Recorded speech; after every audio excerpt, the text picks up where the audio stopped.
Okay, so yes, so like when you read, page 248, the scene of, it's the, yeah, it's this it's a snake ceremony that's underway, and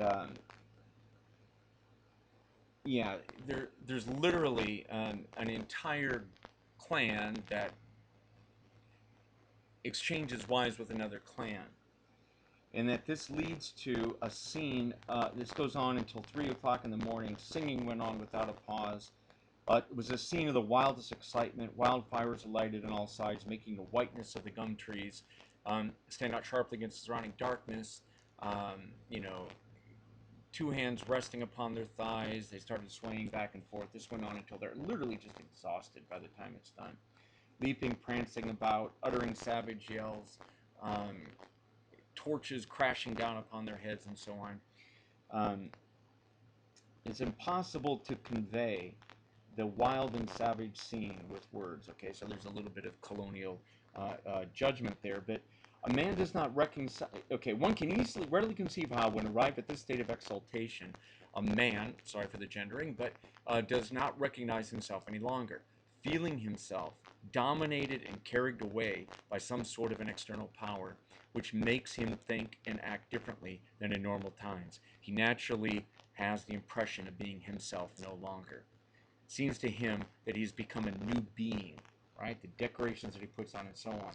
So it literally is a rebirth, right? It literally is a rebirth, a second life, a dissociated self, quite honestly, in the technical use of today's terms. There's no pathway from the self as ordered in the profane workaday world and the self as ordered within these moments of sacred excess, right? The behavior patterns are a complete transgression or inversion of each other. So there's no route there. So it must remain dissociated and split off. So there's something so powerful, the sacred is so powerful, that it actually enables people to completely violate the normal values that they would uphold and that would govern them in everyday life. Okay, so this massive phase shift then into the second life, excites him to the point of frenzy. So page 250, religious idea then is born in this effervescence. That's where it comes from. So like I said earlier, in many ways, society is complex post-traumatic stress disorder. You get thrown into these moments that are so violent and so frightening and so transgressive, right? And things happen to which there are no categories from the everyday world, right? And you must nevertheless cope with this somehow, right?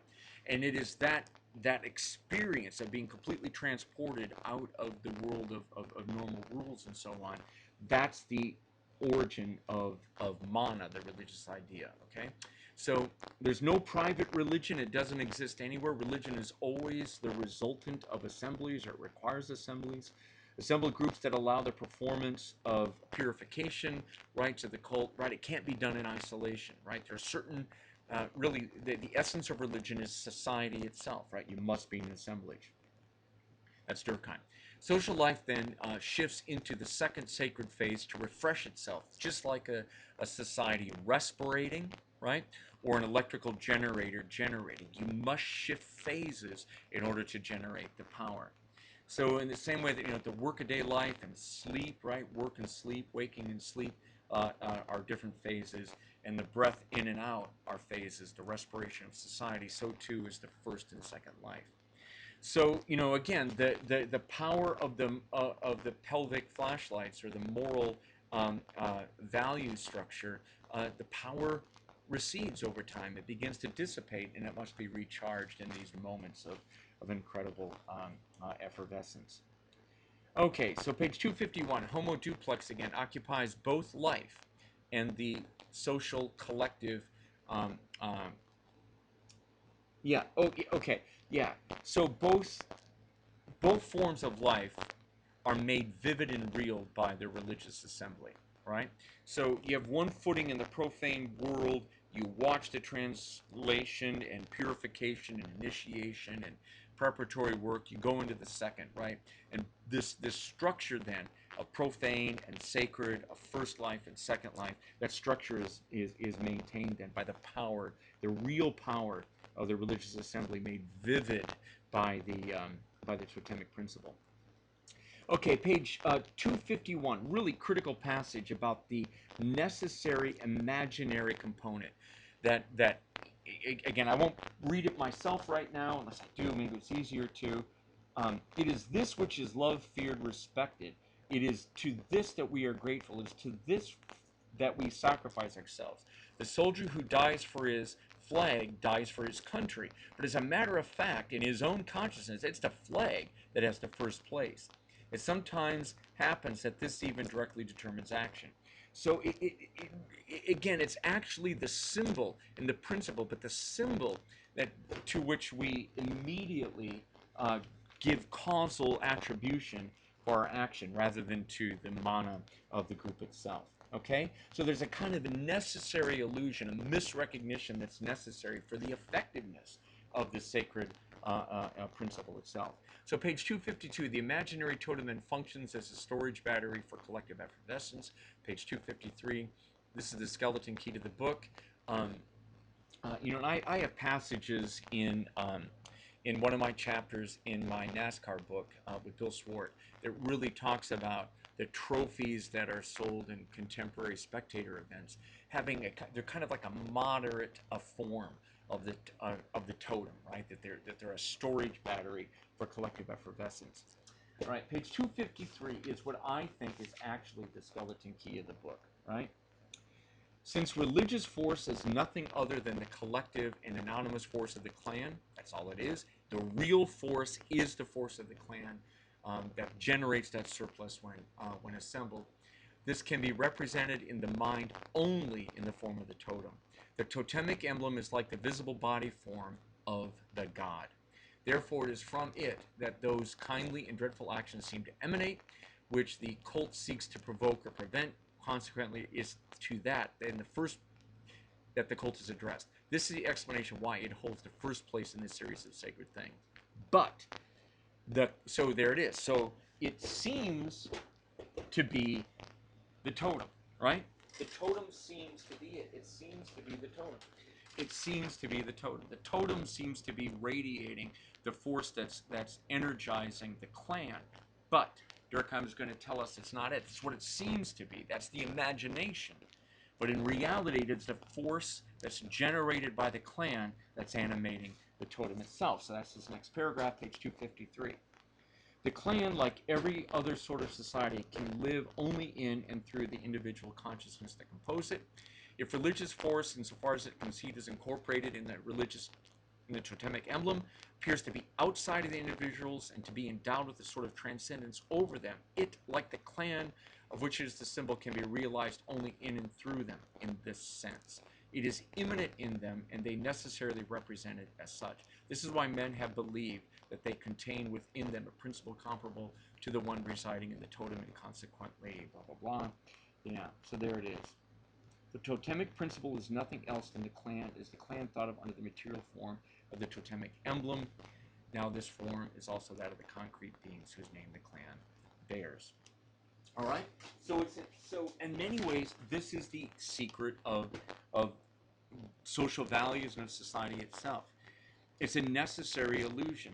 We have yet to generate, at least in social nature, in the long development of our species, we have yet to generate a society of any power and note capable of recognizing itself as its own totem, right?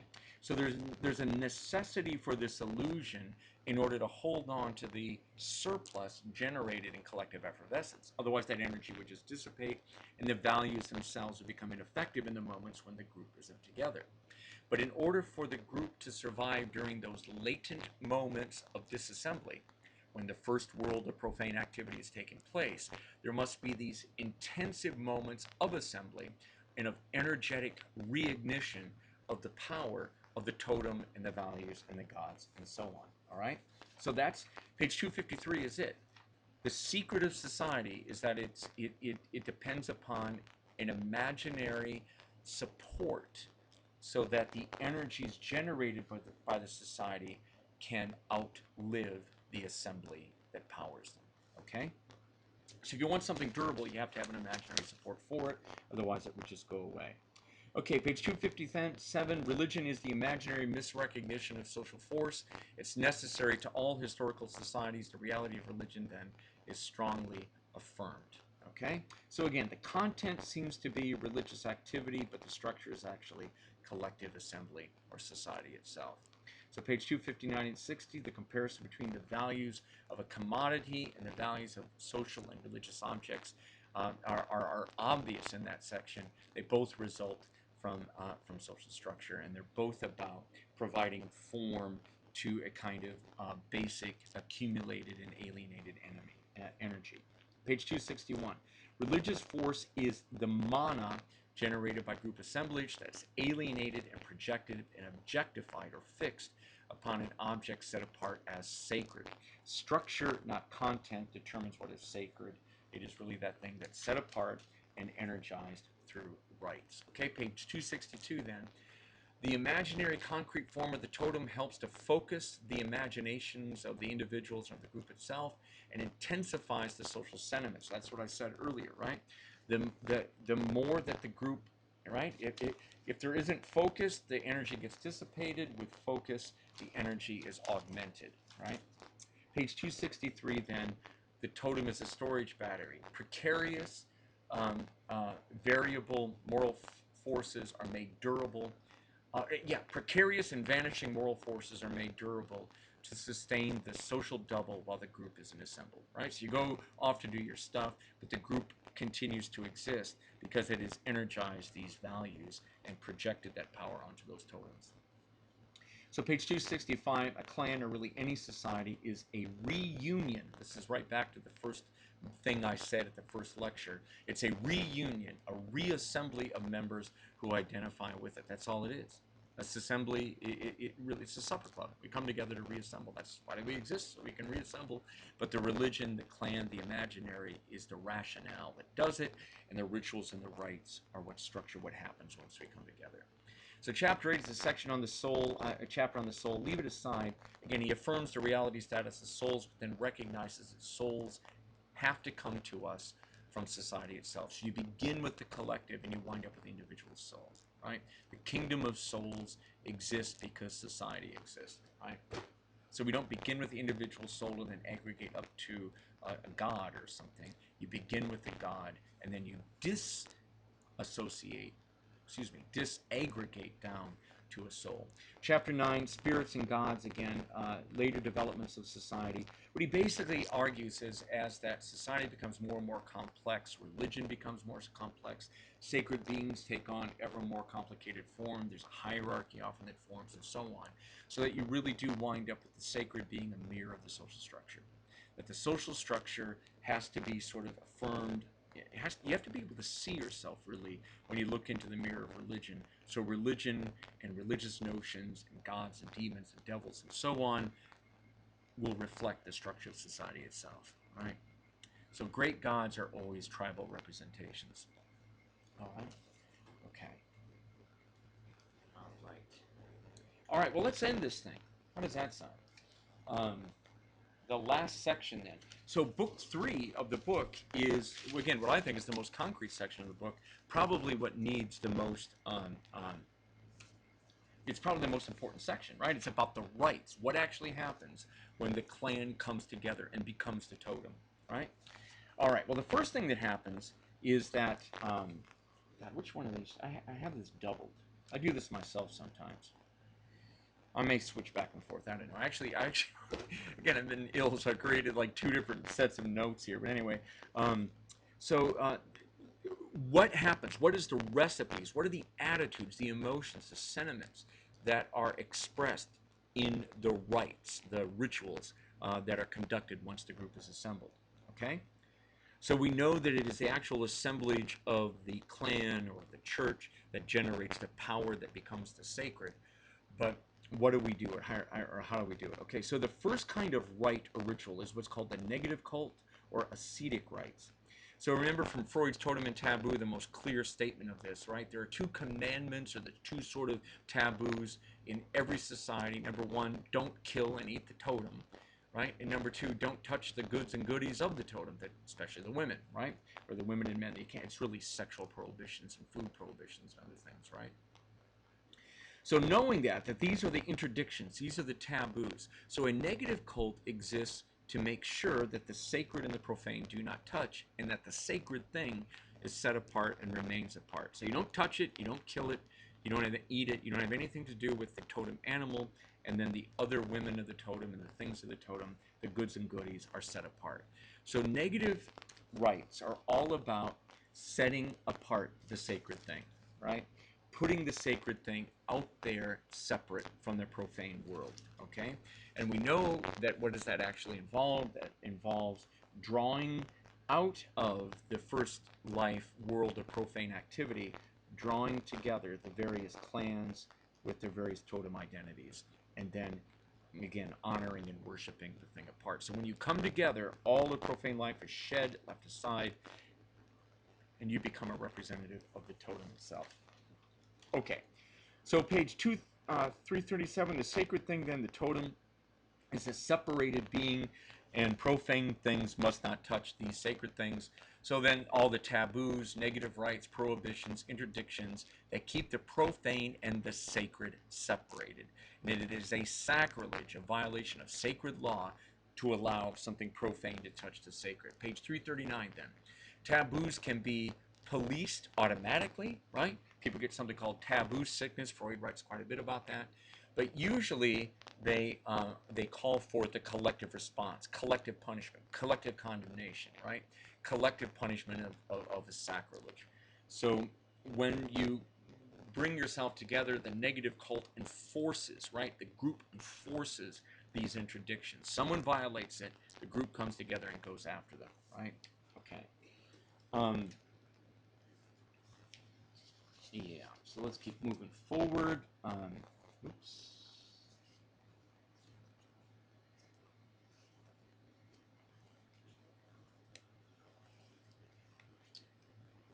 Or I misplaced my thing.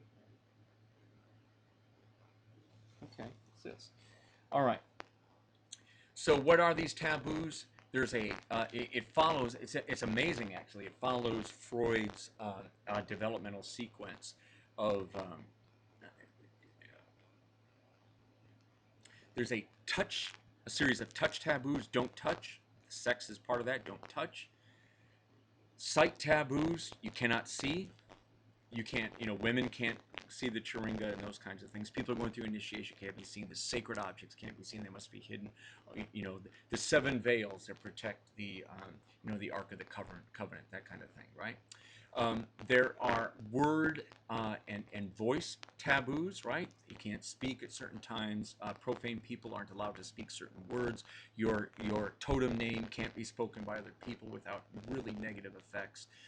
Widows are forbidden to speak, those kinds of stuff. And then symbolic taboos, right? You can't mix together the symbolic representation of the totem with other symbolic representations. There's a bunch of stuff about that. So purification and pollution rules then are about, again, keeping the sacred separated out, clothes, food, sex, etc., all those kind of things. The Sabbath has to be set aside, the profane world entirely set aside, right, in order for the sacred to be in place, right? So, yeah. Then there are taboos of place and taboos of time, page 357.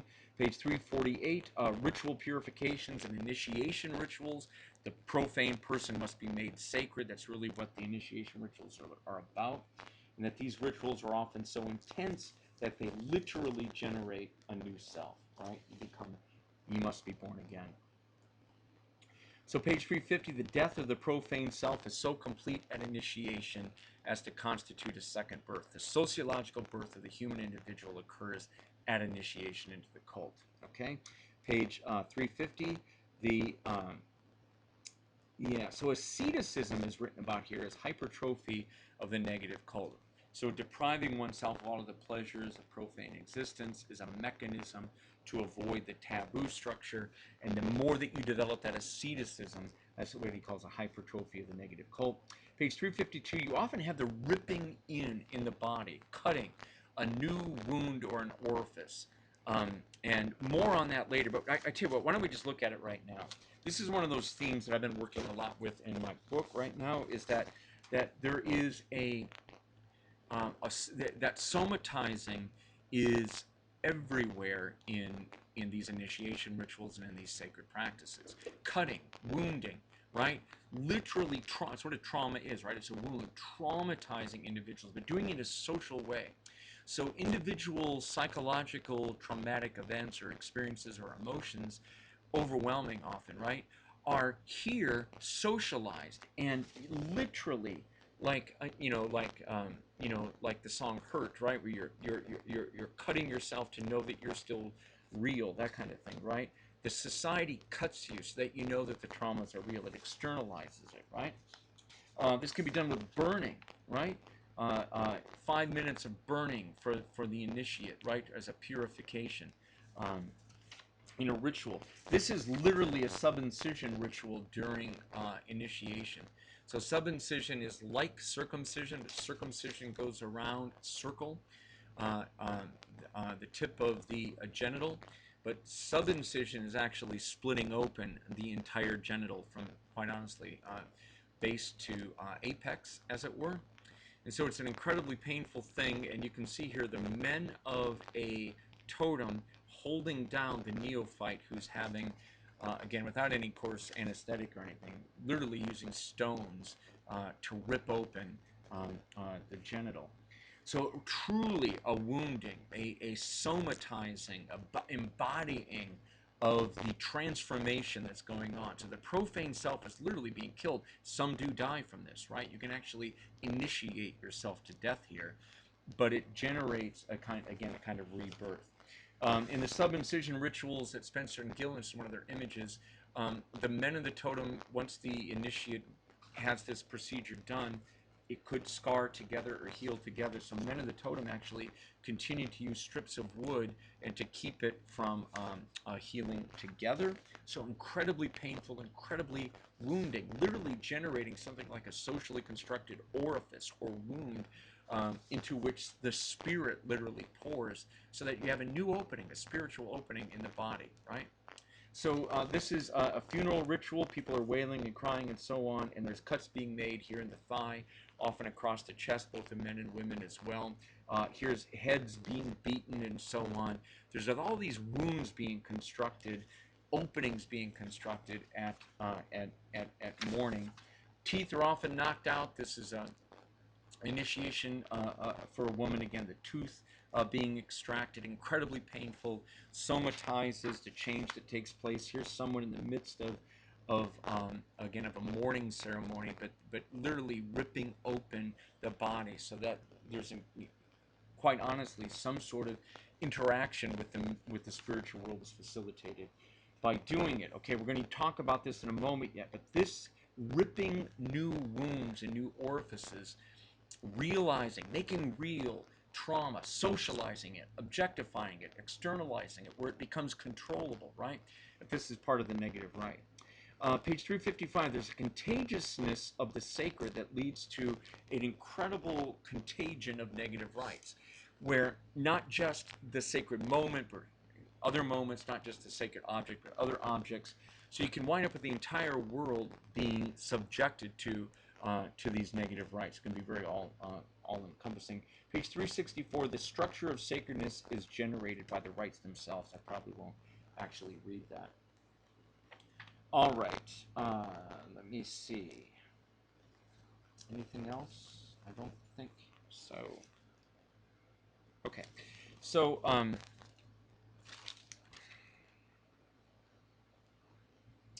maybe.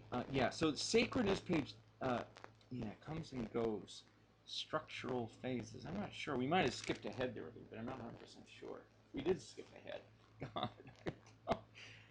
We skipped ahead. We'll just move to this now. Okay, so once you get the negative rites out of the way, then you have the positive cult. So once you've assembled the group to keep the sacred separated, now that they're assembled, let's put them together, concentrate it, agitate them, right? Increase their energy, increase their emotion, and so on, as a mechanism to generate the surplus known as mana, or the sacred. So once you bring them together, you feed, take care of the totem. That's what the intachiuma, probably intachiuma, rituals are among the Aboriginal people. These are sacrificial rites that ensure the reproduction of the totem species. They're basically a sacrifice to feed and care for the totems that they reproduce, something along those lines, to make them fecund, fertile. So there's two parts to this. Page 371 is a bunch of bloody outpourings. So members of the clan will cut themselves open and bleed on the totem and totem objects and so on. We could talk about that and read about it, but I probably won't. So you do all this bleeding and feeding of the blood and so on, valuing, honoring, quite honestly, just like in Marx, right? Page 379, the positive cult then recharges the totemic battery and restores the force that has run down. So I could read that on 379, I probably won't. Page 380, all positive rites then flirt with sacrilege, because you're bringing profane people into direct contact with the sacred. You're touching the sacred in ways that normally this thing that is kept apart couldn't be touched, right? So you're touching the sacred, taboos are being violated, and only the whole assemblage of people who has the power of the sacred itself can violate the sacred, right? So it's like, you know, you're at a kind of peak sacrilege, sacredness when this happens. Okay, so maybe I'll switch to this one because it's cleaner. So page 371 again, you sacrifice to ensure the well-being and the reproduction of the totem. Page 374, you sacrificial communion, where you eat the sacred object or feed the sacred. You kind of share communion with them. Again, this page 379 recharges the energy of the totem. Page 384, you make offerings or gifts to obtain blessing and aid of the totem. The do et des, right? The I give a gift, so you give a gift, right? It's that idea of creating. You know, I teach about it when I do mouse as a gift. You know, in many ways, sacrifices are God traps or spirit traps, where you set out some food or some other attractive object that gets the god or the spirit or the demon to come and to feast, and then now that you have it, you've given them a gift on their back, and they must pay that back in turn, right? So you get blessings and aid by giving offerings and gifts. You actually enter into what Marcel Mauss calls a primitive contract or a covenant. So page 387 to 391 is key here about that.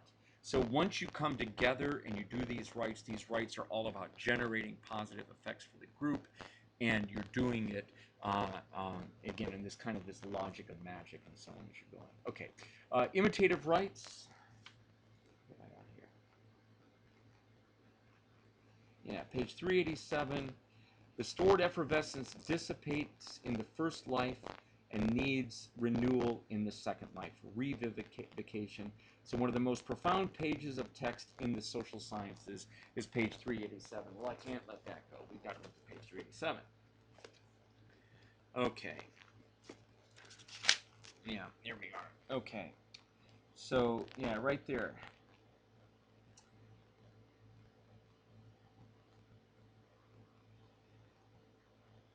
They attain the greatest intensity at the moment when the men are assembled together and are in immediate relations with one another, when they all partake of the same idea and the same sentiment.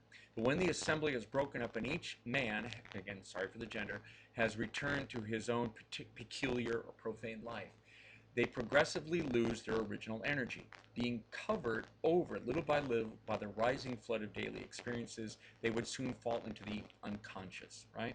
The social unconscious, and which I think is actually wrong, they would just fall out of consciousness or awareness. We did not find some means of calling them back into consciousness and revivifying them. So social values, totems, the sacred, social values really, would fall into nothingness, right? The social unconscious, if they weren't revivified forcefully, called to consciousness and revivified, right? So that's what it is. It is owing to the state of dependency upon the thought of men in which the gods find themselves, that the former are able to believe in the efficacy of their assistance. The only way of renewing the collective representations which relate to sacred beings is to retemper them in the very source of the religious life, that is to say, in the assembled groups, right? And there it is. So now the emotions robbed of these periodical crises are very high, right? So we bring people together under times of crises, but the very fact that we are uniting, we're mutually comforting, we find that a remedy is sought together, right? And so what we feel is the real presence of other people, but we attribute it to the God thing, or the totem that has brought us together. And it's real, right? The image of the sacred thing regains power enough to resist the internal, external causes which weakened it. That's what the sacred does. These assemblies, it repower our notion of values.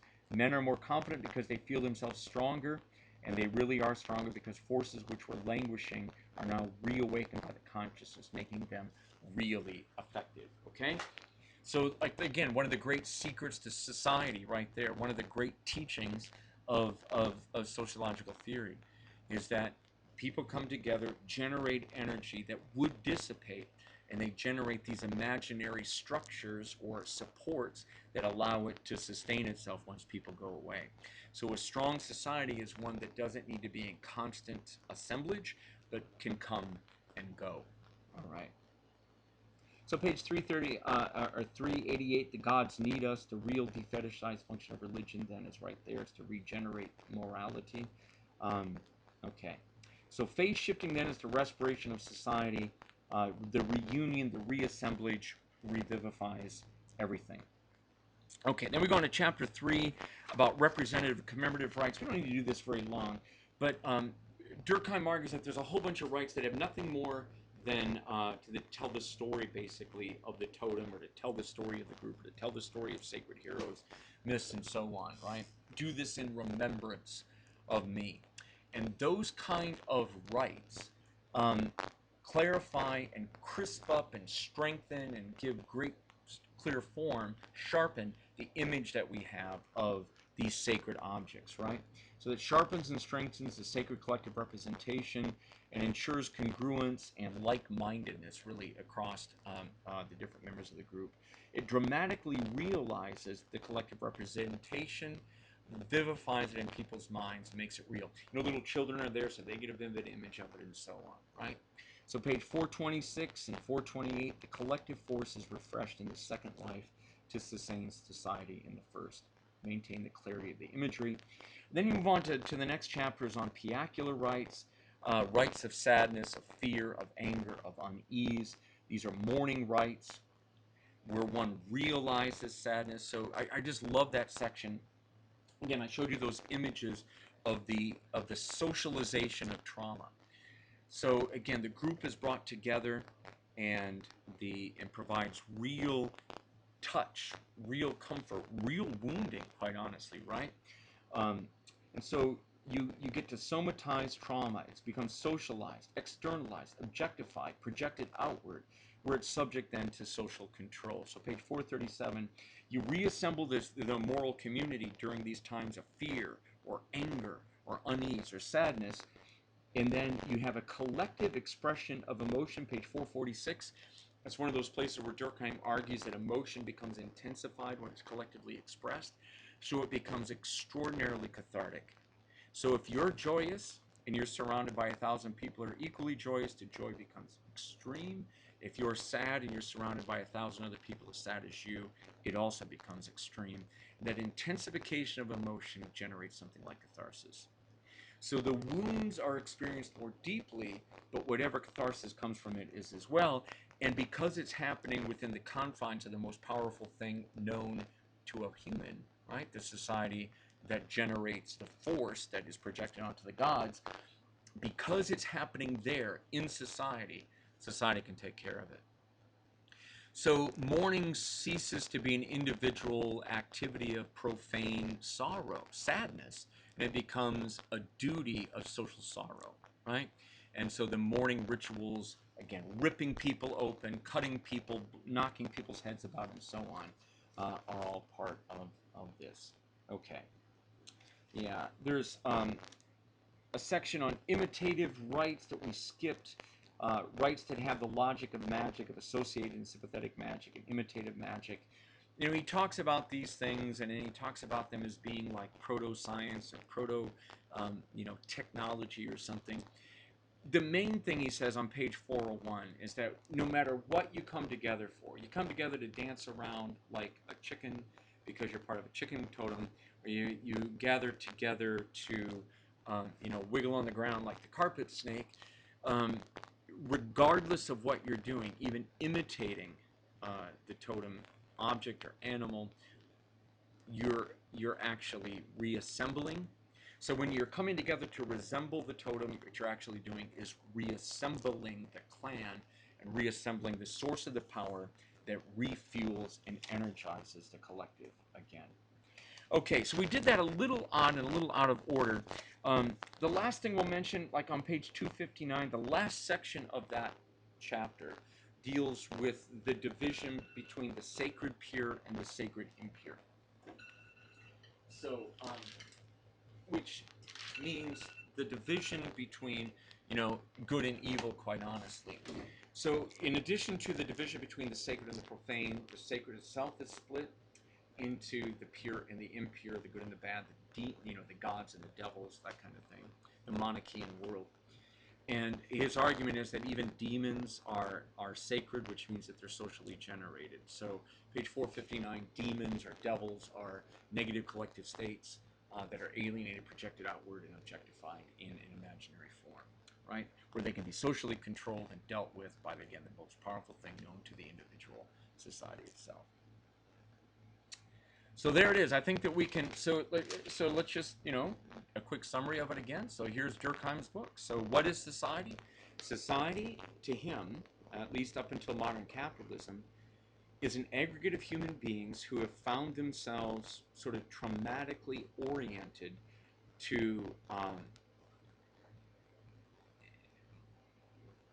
keep something separate from them, and to be willing to die, to be willing to waste energy, to be willing to kill other people, to be willing to cut oneself open, cut one's children open, harm one's genitals.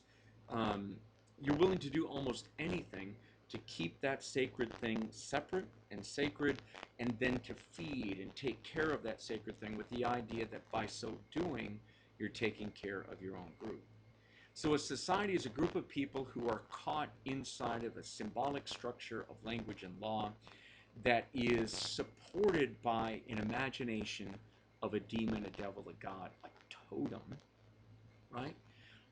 And there's a first life where people do their everyday activity of profane contact with the workaday world, and then they come together periodically in reunion, reassembling, to generate the energy that refuels the totem, that reaffirms the power of the values, right? That's what a society is. So we can't do without religion. At least we haven't been able to do it yet. We haven't been able to do without those imaginary supports for that allow human beings to manage themselves inside of a society that generates incredible power. So it's here, right?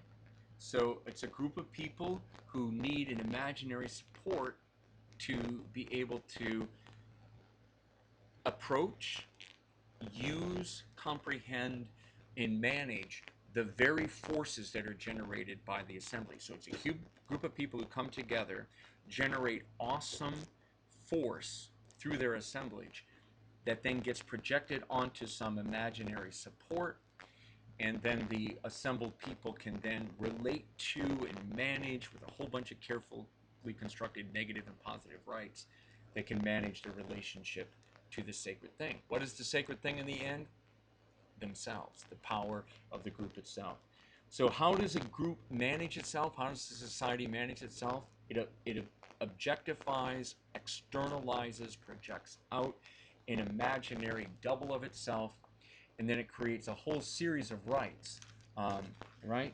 Sacrifices, offerings, communions, initiation rites, commemorations, expiatory rites that keep the group together, keeping their sacred thing in place, and keeping their values intact. With that, we'll stop. Hope you found this useful.